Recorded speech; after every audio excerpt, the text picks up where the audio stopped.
Darrell Jazz Johnson, Gospel Herald, CitySportsReport.com, here with ESPN personality and Sirius XM host, Stephen A. Smith. Stephen, how you doing today? How you doing, man? Happy holidays, everybody. Happy holidays to you as well. All right, first question. What's going on with these Knicks? We knew they weren't going to win a championship, but 4-15?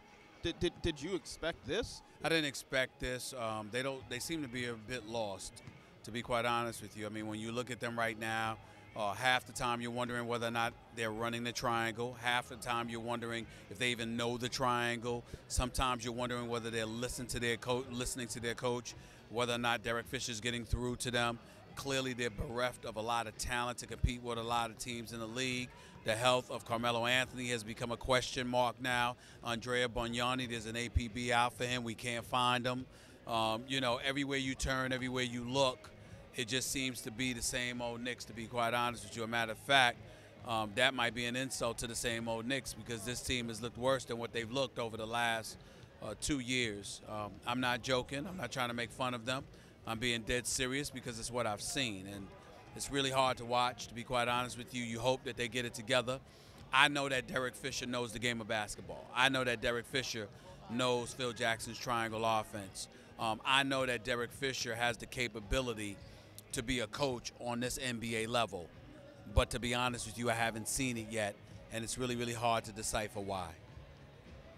So let's talk about the team that the Knicks are playing tonight. It's actually hard to believe that the Knicks actually beat the Cleveland Cavaliers early in the season, but they did. What have you seen out of the Cleveland Cavaliers so far this season? Well, they've improved tremendously. The first game, I knew that was an aberration. They were incredibly hyped. When you look at what was transpiring with Cleveland, I mean, I was in Cleveland that night, opening night. I swear to you, this is no exaggeration. There were old folks crying in the streets of Cleveland. There were young folks that were abuzz. It was a mob scene unlike anything that I have ever seen for a sports team. I haven't seen that, what I saw in Cleveland. I haven't seen that for parades, for championship parades.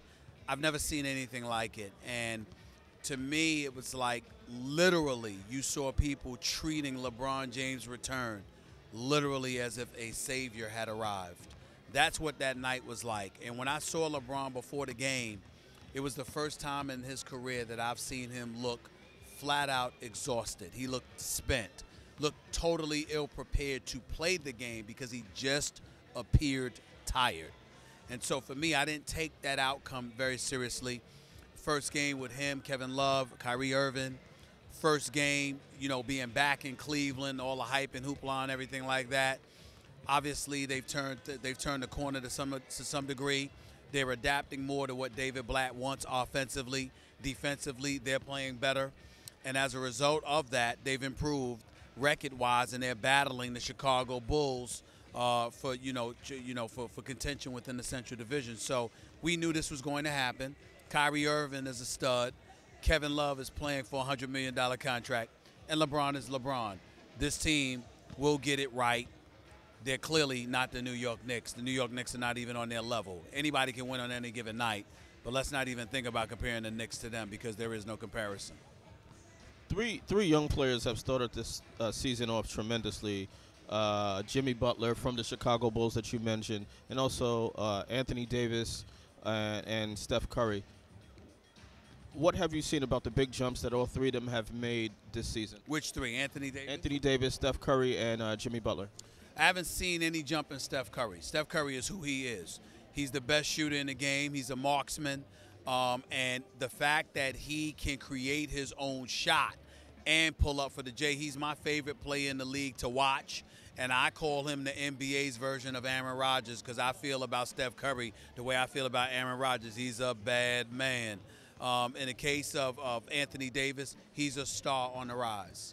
What I've seen from him, it's special. I mean, this dude is 6'11". He can defend. He can block shots. He can run the floor. He can finish the break. He's got a perimeter shot. He got a handle. Remember, he's a guy that played guard in high school. And then he ballooned like 6 inches or so. And that's why, because of that growth spurt, he had to change the position that he was playing. But he's a guard that can play the forward position. He can play all 4 positions on the floor. As far as I'm concerned, he's a star in this league. He's on the verge of being a superstar.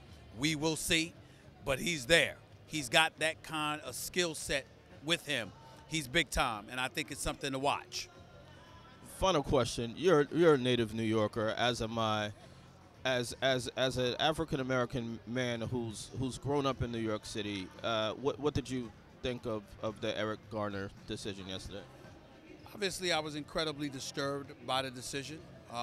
From the video that I saw, excessive force was used. And incredibly sad that his life is ended. Very sad for his family, the Garner family. Don't blame the wife for how she responded in a press conference. I can understand her angst, her disgust, and everything else.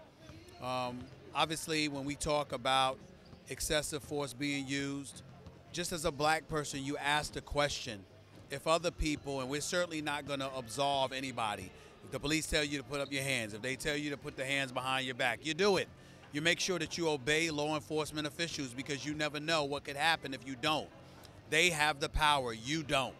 And you just have to be mindful of that and don't be rebellious in any way because you're not going to win. As it pertains to sending a message and disseminating a message to young black youth particularly, even though Eric Garner clearly was not one because he was 43 years of age, you want to make sure you send a message to obey law enforcement officials at all costs and deal with whatever you need to deal with later on. Live to fight another day, per se, literally and figuratively. We want to make sure we send that message. But as a black man, you do find yourself asking the question, if others made this kind of mistake, would it cost them their life? I don't know the intricacies of what transpired with Eric Garner, nor did I know what happened with Michael Brown in Ferguson, Missouri, nor did I know what happened with Trayvon Martin in Florida. There's a lot of question marks in those latter 2 cases that we just mentioned, as opposed to the video we saw with Eric Garner. But in the end, it does leave you begging to ask the question that if somebody else made the kind of mistakes that purportedly or allegedly they may have made, would it have cost them their life?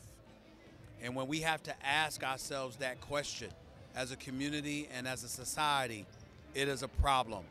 But having said all of that, we still have an obligation, even in the midst of those emotions, that angst, that disgust, that depression and demoralization.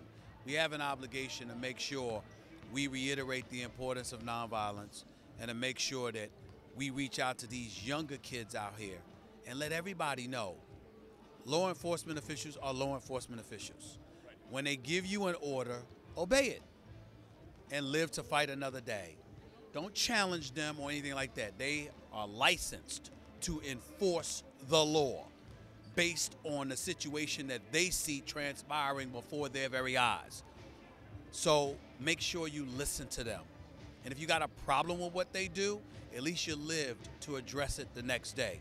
Because no matter how wrong you may think they are, if you challenge them, who knows what could happen.